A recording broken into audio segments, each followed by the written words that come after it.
उदयपुर के राजा थे बलवंत सिंह। वो बहुत ही दयालु और कृपालु थे। वो हर सुबह स्वयं अपने राज्य के भिखारियों को खाने के लिए दान दिया करते थे। 2 भिखारी रामू और शामू हर रोज उनके दरवाजे पर भीख लेने आया करते थे। राजा बलवंत सिंह भी उन्हें उनके नाम से पहचानने लगे थे। रामू बूढ़ा था जबकि शामू नौजवान था। आज मेरी राजकुमारी का जन्मदिन है और मैं बहुत खुश हूँ। आज तुम लोगों को हर रोज से ज्यादा अनाज मिलेगा। लंबी उम्र हो राजकुमारी की। हम लोग राजकुमारी की लंबी जिंदगी और अच्छे स्वास्थ्य के लिए प्रार्थना करेंगे। आओ रामू, तुम अपने हिस्से का दान स्वीकार करो। धन्यवाद राजन। हे भगवान, तू ही सबसे बड़ा दाता है। रामू की बात सुनते ही राजा को गुस्सा आ जाता है। वो रामू से कहते हैं, रामू, तुम मेरे दरवाजे पर पिछले 6 महीने से लगातार भीख मांगने के लिए आ रहे हो और भीख मांगने के लिए हमेशा भगवान का शुक्रिया अदा करते हो। यदि मैं दान देना बंद कर दूंगा तो क्या तुम्हारा भगवान तुम्हें भीख देगा? भगवान, तू ही सबसे बड़ा है। शामू अपने हिस्से का दान लेकर राजा को धन्यवाद देकर चला जाता है। सबके जाने के बाद भी राजा बहुत देर तक ये सोचते रहे कि रामू को कैसे सबक सिखाया जाए ताकि वो भगवान को धन्यवाद देने की बजाय मुझे धन्यवाद कहे। राजा बलवंत सिंह का अगले दिन हमेशा की तरह वो दोनों राजा के पास अपना दान लेने जाते हैं। राजा उन्हें उनके हिस्से का दान देते हैं। तुम्हारी इस दया के लिए तुम्हारा धन्यवाद प्रभु। लाख लाख धन्यवाद। धन्यवाद राजन। राजा रामू को रुकने के लिए कहते हैं और शामू को बगल के रास्ते से जाने को कहते हैं, क्योंकि उस रास्ते में एक बर्तन में उन्होंने ढेर सारे चांदी के सिक्के रखे हुए थे। शामू, मैं चाहता हूँ कि रामू कुछ देर मेरे साथ बिताए, इसलिए तुम जा सकते हो, परंतु तुम उस रास्ते से जाना जिस रास्ते से आम तौर पर सिर्फ मैं जाता हूँ। शामू उस रास्ते पर चल पड़ता है। कुछ ही दूर जाने पर वो अपने मन में सोचता है, राजन, आप कितने महान हैं, कितने दयालु। आज आपने एक गरीब भिखारी को उस रास्ते पर चलने का अवसर प्रदान किया है जिस पर सिर्फ आप चलते हैं। आज तो मैं आंखें बंद कर भी चल सकता हूँ।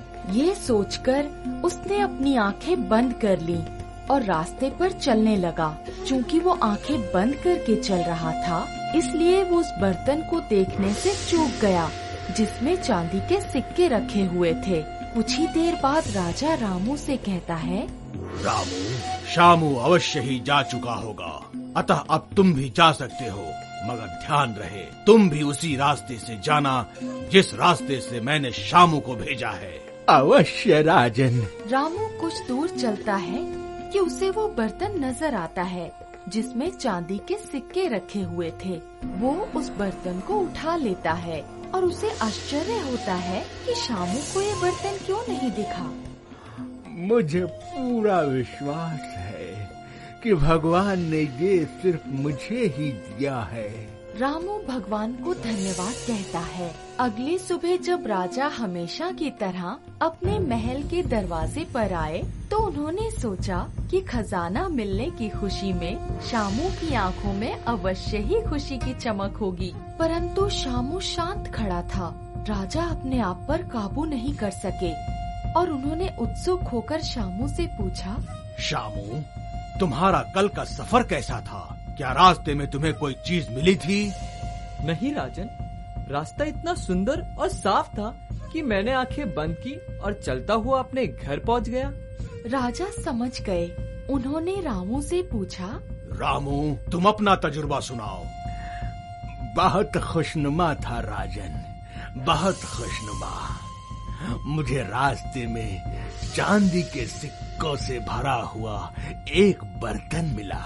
भगवान बहुत बड़ा दाता है राजन, बहुत बड़ा दाता। राजा को उसकी बात पसंद नहीं आई।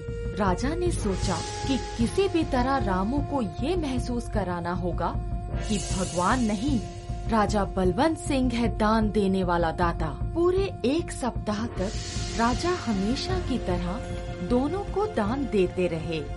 8वें दिन दान में पैसा देने की बजाय राजा शामू को एक तरबूज देते हैं। शामू, आज मैं दान में तुम्हें ये तरबूज दे रहा हूँ। शामू आज के इस दान से बहुत खुश नहीं था, परंतु राजा के सामने मुंह खोलने की उसकी हिम्मत नहीं हुई। धन्यवाद राजन।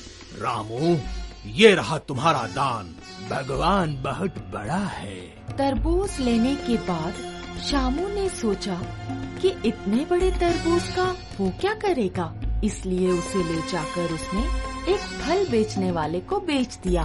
वहीं रामू अपने घर जाते वक्त सोच रहा था, घर में कोई सब्जी नहीं है, मुझे रास्ते से कुछ सब्जी ले लेना चाहिए। रामू बाजार जाता है और उसी तरबूज को फल बेचने वाले से खरीद लेता है जिसे शामू बेच कर गया था।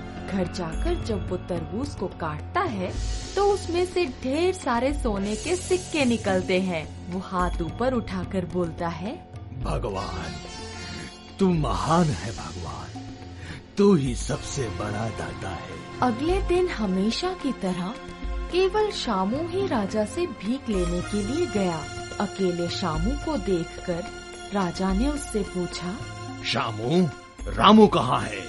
राजन, जैसे कि रामू हमेशा कहा करता था कि सबसे बड़ा दाता भगवान है, वाकई भगवान ही सबसे बड़ा दाता है।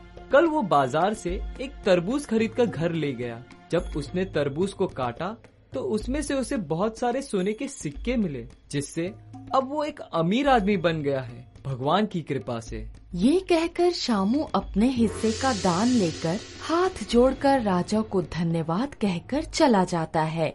उसके जाने के बाद राजा अपने दोनों हाथ जोड़कर आसमान की ओर सर उठाकर कहते हैं, हे भगवान, तू ही सबसे बड़ा देने वाला और पालन करने वाला है। हम तो मात्र तुच्छ प्राणी हैं। इस कहानी की सीख है, भगवान ही दुनिया में सब कुछ देता है, वही राज करता है। उसकी मर्जी के बिना किसी को कुछ नहीं मिल सकता।